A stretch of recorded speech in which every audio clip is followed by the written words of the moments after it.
is so cool. I want to be just like him when I grow up. And his videos get so many views. So many more than my videos. And I need to contribute more to this channel. But how?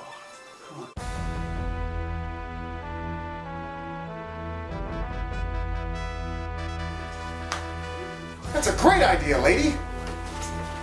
I'll travel the world and find the 20 greatest video games ever made and bring them back here and showcase them for all the world to see. I'm off!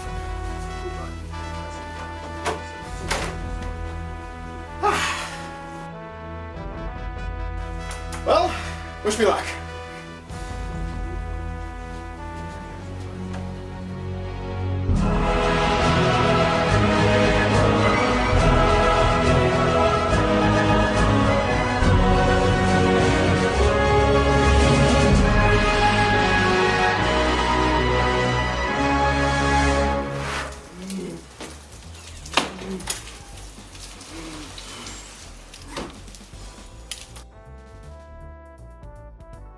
Maybe I'll just do my 20 personal favorite.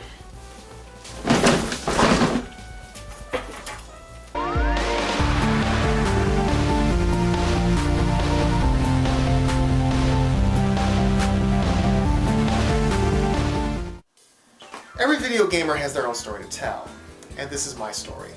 These are my personal favorite video games, the games that have stuck with me over the years. Now, I'm not saying that these are the best games of all time, but they are to me. Number 20. Every lifetime has one moment. Whenever a new video game system comes out, I always like to wait until some games come out before I shell out the bucks to go purchase it. When the PlayStation 3 hit, many people were motivated to buy the new system because of Metal Gear Solid 4 and Final Fantasy 13. As for me, well, I remember buying a PlayStation magazine and reading an article about Heavenly Sword. Then I saw this commercial, and I was sold. Before Ninja Theory was driving a wedge between Devil May Cry fans, they made this PlayStation 3 exclusive, which brought me to the next generation. Now, I know a lot of people dismiss this game, calling it Goddess of War. Shut up. While it did borrow some elements from Kratos' adventures, I did feel that the story and the main character all stood on their own. And I really enjoyed the combat. Having a sword that could switch on the fly between heavy, medium, and light attacks was something that I'd never experienced before, and it made the game fast-paced and exciting. The only real negative criticism I have for this game is that it is a little on the short side. It was like playing a very over-the-top movie like 300 or Immortals, and since I'm into those type of flicks, this was right down my alley. And besides, how can I hate a game that had a scene like this? Let me kill you! You're dead anyway! You have freed me, sister! No one will care when I gut you like a stinking fish! Number 19.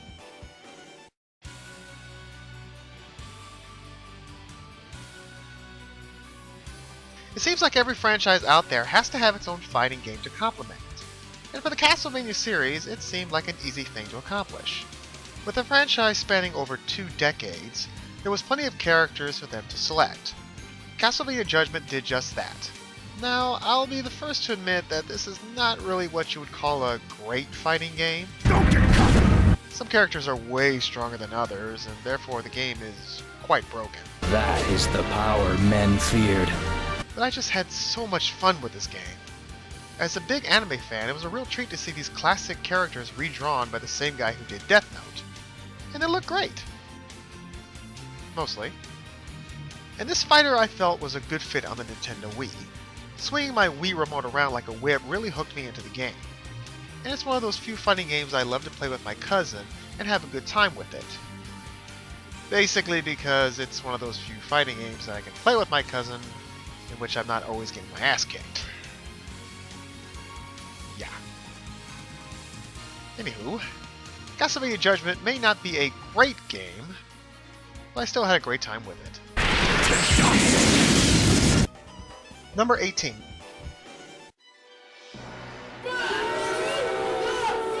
Hold on. Let me explain. I know this game gets blamed for the ruination of the survival horror genre.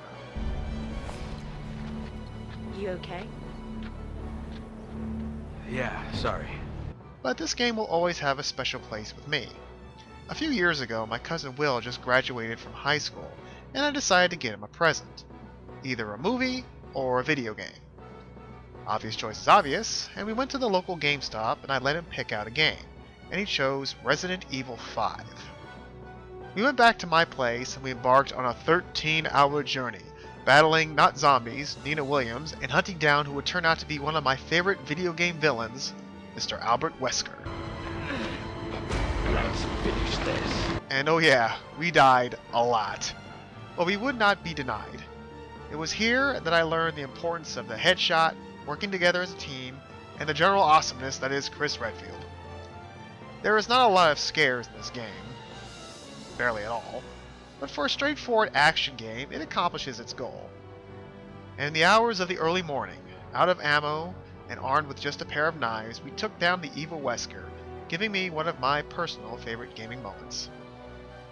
And because of this, Resident Evil 5 is okay with me. Number 17. The year was 1999, and I just came home with my brand new PlayStation, and with it, 2 games. Madden 2000, which was fun, and Tomb Raider: The Last Revelation. Now I heard about Tomb Raider, and I wanted to experience it for myself. At the time, I was a staunch supporter of Nintendo, but this was the game that led me to the land of Sony. And when I got there, I was introduced to a whole new world of gaming. 3D run around with enemies around every corner, and accompanying me, the woman that would become my gaming goddess, Lara Croft. And then she died at the end. Well, not really. I always felt like Tomb Raider was meant for me. I loved the Indiana Jones movies when I was a kid, and to play through an Indiana Jones style adventure with a hot woman, well, how could I not? Traveling through Egypt was also pretty hard, and scary in some places. Tomb Raider: The Last Revelation was the first game I played that felt more than a game. It felt like an adventure. I liked how it felt, and it made me want it more. Number 16.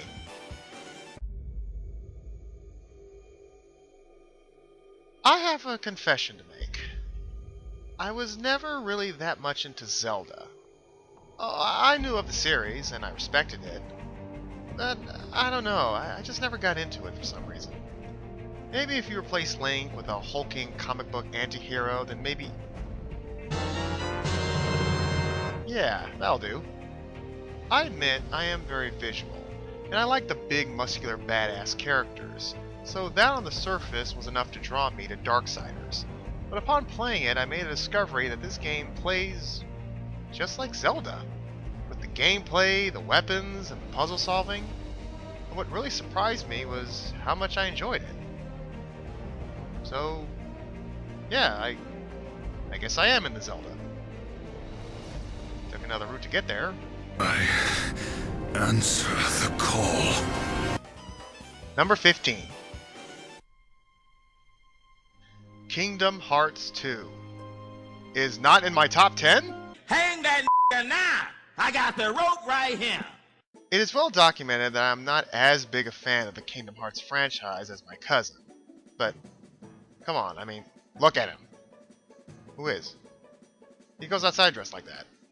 But Kingdom Hearts 2 is my favorite of the franchise, and in my opinion, one of the best games for the PlayStation 2. Now, when I first played this game, I was a little confused, because I played this game before the first one. So I was like, who's this Roxas guy, and why should I care? While the opening was a bit of a grind, once I took control of Sora, that is where the fun really began. The blending of Final Fantasy and Disney really made this game feel magical. Traveling to different worlds, listening to awesome music, and some truly addictive combat, this game is truly a treat to the eyes and the senses. And some of the bosses in this game can be pretty difficult. All in all, Kingdom Hearts 2 is one of those games that unlocks that hidden child inside me, gives him a cool looking sword, and lets him out to play. Number 14.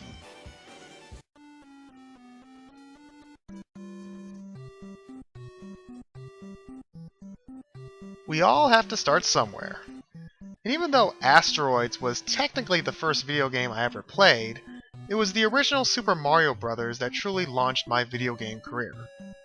Marching through the land, the sea, the mountain terrains, and battling the hordes of King Bowser armed with only my reflexes and power-ups. Storming the hazardous castle just to hear those magical words.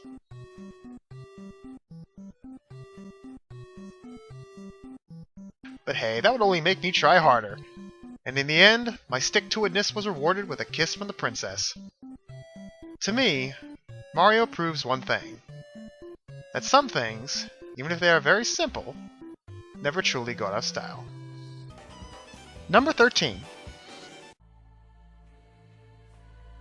Many years ago, I took a journey to my local GameStop and saw in the PS2 section Devil May Cry 3 Dante's Awakening Special Edition on sale.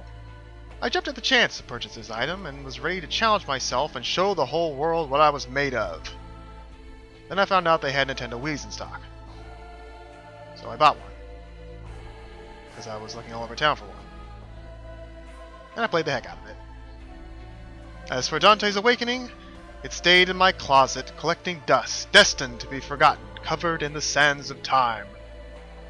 Then one day I was looking through my closet looking for something to play, and I thought, why not? Then I realized I purchased two great things that day, a Wii and DMC3. What can I say that hasn't been said before? It is one of the best hack and slash games ever made. And yes, this game kicked my ass, but it always kept me coming back for more. I liked how the game let you choose which style you would like to play as. As for me, I was a gunslinger because, well, I like blasting things at a distance. The main reason I liked this game so much was because of Dante himself. He's just a guy I would like to hang out with and buy him a beer. Being in this game was a great moment for me, but I did not do it with a lot of stylish points. That is one of the ingenious things about this game. Even though I got through it, it makes me want to do it again and try to improve my performance. It's rare when a game can make me do that. Number 12. Teenage Mutant Ninja Turtles 3 The Manhattan Project is my favorite Turtles game, and I believe is often overlooked.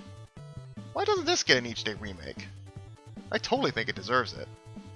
When it comes to the classic Konami beat-em-ups, this game had it down pat. Great graphics, sound, combat, and a great use of the TMNT lore. Not to mention this game was pretty challenging. It was always a good idea to have a friend join you in the battle against the Shredder. And the Konami code didn't hurt either. When I was a kid, me and my late cousin battled our way through this game and its minions just to come up a little short at the end. But man, we had such a fun time playing it. It was the perfect Turtles game for a pair of Turtles fans, and that is why it deserves a spot on my list. Number 11. Here we go. The Tales series opened up a whole new world for me. I was never really into RPGs when I was younger, but Namco's Tales games changed that. I remember watching Will play the Japanese version of this game a long time ago. Then I saw it at GameStop. But feeling like a cheapskate, I left the store and went home. Realizing what an idiot I was, I went back to the store a few hours later and found out that someone else bought it. Stupid! 3 months later, I finally found a copy. And learned my lesson. The strength of Tales of the Abyss is the main character Luke Fonfabre, who goes from probably the most unlikable douchebag I'd ever seen into a true hero. It is a wonderful emotional journey. Games can bring out real emotions despite what some people think. In this game, every character is more than they appear to be, which makes them all complex and interesting. Also, this is a long game, with lots to do, secrets to uncover, and lots to see. Sorry, I lost my train of thought. So, yeah, Abyss. It's good. Number 10.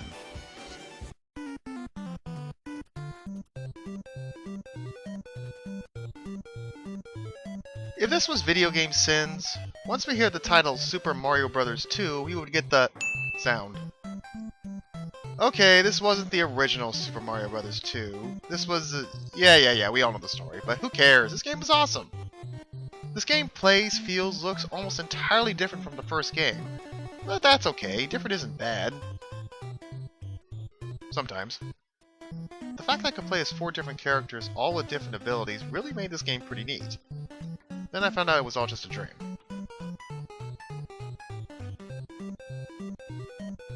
Still great though. Number 9.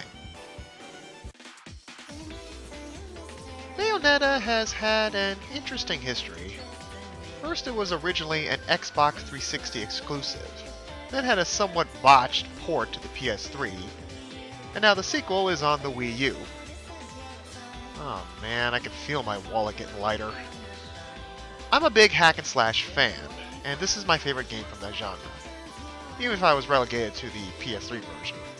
Fueled by great weapons and powers, it's just a melee to my senses. And yes, Miss Bayonetta is nice on the eyes. Even though they do play up the sexiness, I never felt she came off as slutty. Just as a supremely confident woman, she knows that she's the most badass thing in this game, and she is just working it. Another great element in this game is the music. The whole package is just very unique and very fun. Hard, but fun. Man, I want to play this sequel so bad. Damn. Ugh. Better start saving.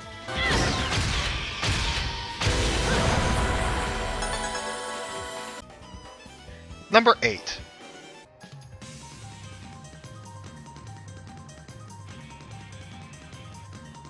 I never would have even known about this game if it wasn't for this YouTube channel.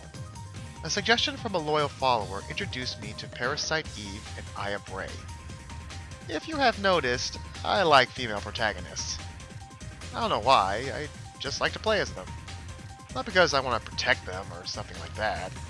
I just think that a woman in a video game can be just as awesome as a man.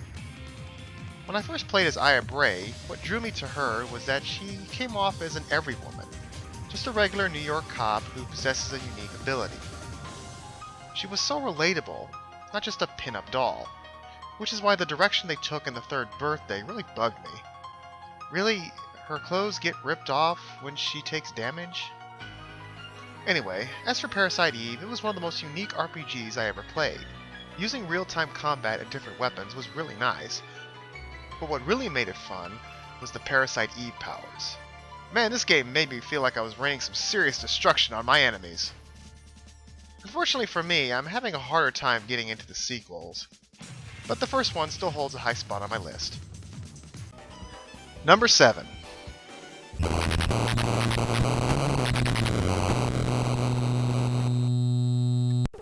I love me some Castlevania. And still the one that ranks the highest for me is Castlevania 3. Starring my favorite Belmont, Trevor, I journey through the Dark Lands, meeting allies along the way in my quest to rid the world of Dracula and restore honor to my clan. I really enjoyed that I could play as multiple characters. It was just a nice little wrinkle to what they did in the first game. All the great Castlevania signatures are here, from the action, the atmosphere, and the difficulty. Damn, this game was so hard. But because a game is hard doesn't mean it's bad. Challenge is a good thing, and this game had it in spades. When I conquered this game for the first time, I felt like Spartacus. Number 6.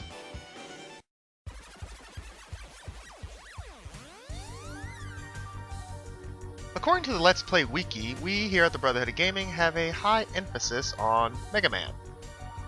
And I have a high emphasis on Mega Man X4. I just thoroughly enjoy this game. From the graphics, the sound, the story, the acting,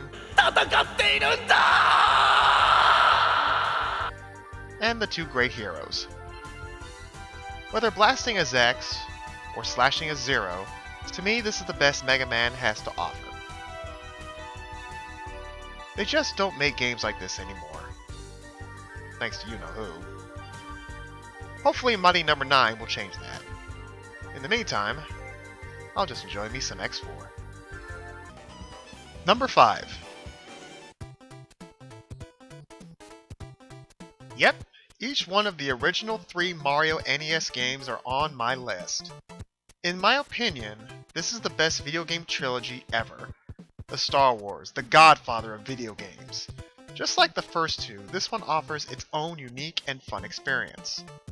There was just so many cool things in this game. Hey, wasn't it awesome the first time you flew with the raccoon tail? Or when you went to that giant level? Or stomped things with your green boot?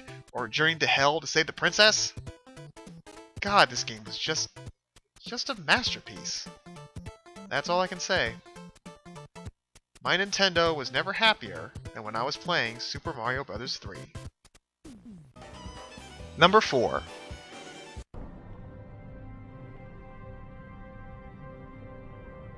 I know this game is considered by many in the Tales community as the black sheep of the series, especially because it wasn't made by the original Tales team.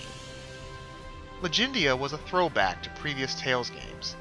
It may not have had the flash of Symphonia, but Legendia had a charm all its own. Armed with my favorite Tales soundtrack filled with beautiful melodies, I embarked on one of my favorite Tales adventures, and along the way I met Sentinel Coolidge, my favorite Tales character. We all like characters that we can relate to, and when I look at Sentinel, I see me. His attitude, the way he deals with issues, his shortcomings. If I was a character in the Tales universe, I would definitely be Sentinel. But he was just one of a whole cast of rich and deep characters. To me, this was the biggest strength of Legendia. The best cast in the Tales universe. Or at least tied with another cast. But more on that later.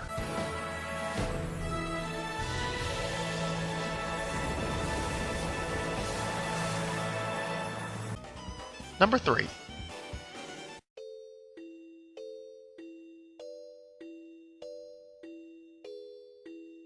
I love Alice in Wonderland. It was a charming Disney movie for the whole family, but there was always an undercurrent of insanity.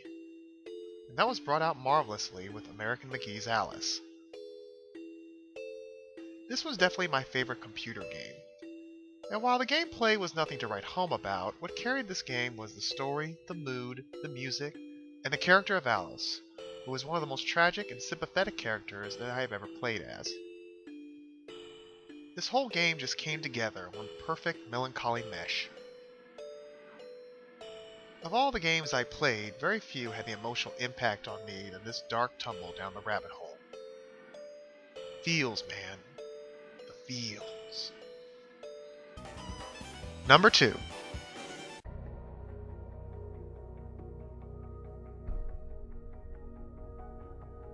Tomb Raider Legend.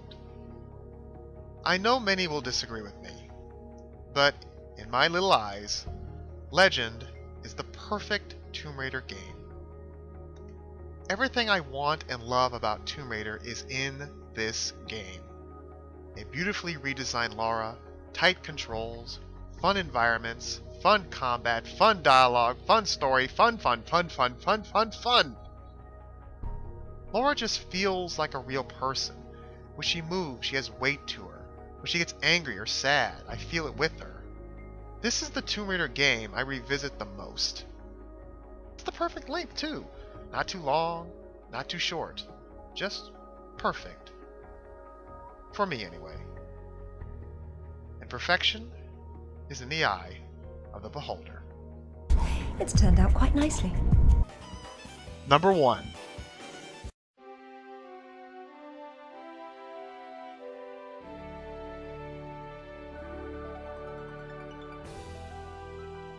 This is the game that brought a family together. No, I'm not kidding. Me and Will were never really close before my parents went through a divorce. Then when me and my dad moved in with him and his family, that's when things started to change. But not overnight. One day he offered me to play Tales of Eternia with him. At first I was not interested. But the following day I decided to give it another chance. And I'm so glad I did. Because then I was introduced to the best video game I ever played. Remember, I was never really exposed to RPGs before, so this was a whole new experience for me. Never before had I been so deeply involved in a story, deeply invested in characters. I found myself along with my cousin fighting a desperate battle to save 2 worlds from destruction, and the whole experience just reshaped how I felt about video games and what they can truly offer. From a kick-ass combat system filled to the brim with crazy attacks, to a gripping story that kept my attention throughout, this was the first time I saw characters die in a video game and found myself caring. Not to mention the quintessential reluctant hero, forced to take up arms and protect the people he loves. After beating this game, I found out that it was just the tip of the iceberg. This game was the game that just kept on giving. A game that made me like my cousin a little more. A game that started this little thing we call the Brotherhood of Gaming. And there you have it, my top 20 personal favorite video games. Now, I'm more than sure that my top 20 games are completely different than yours top 20. And you know what? That's perfectly fine. As a matter of fact, I prefer it that way. Because if everyone liked the same things, if everyone had the very same tastes, well then this world would be a very, very, very boring place. These are just the games that define me as a gamer. And every gamer has his or her own story to tell. And this was mine. I'm Eugene of the Brotherhood of Gaming. Thank you for watching. And remember, no matter what games they are, keep on gaming.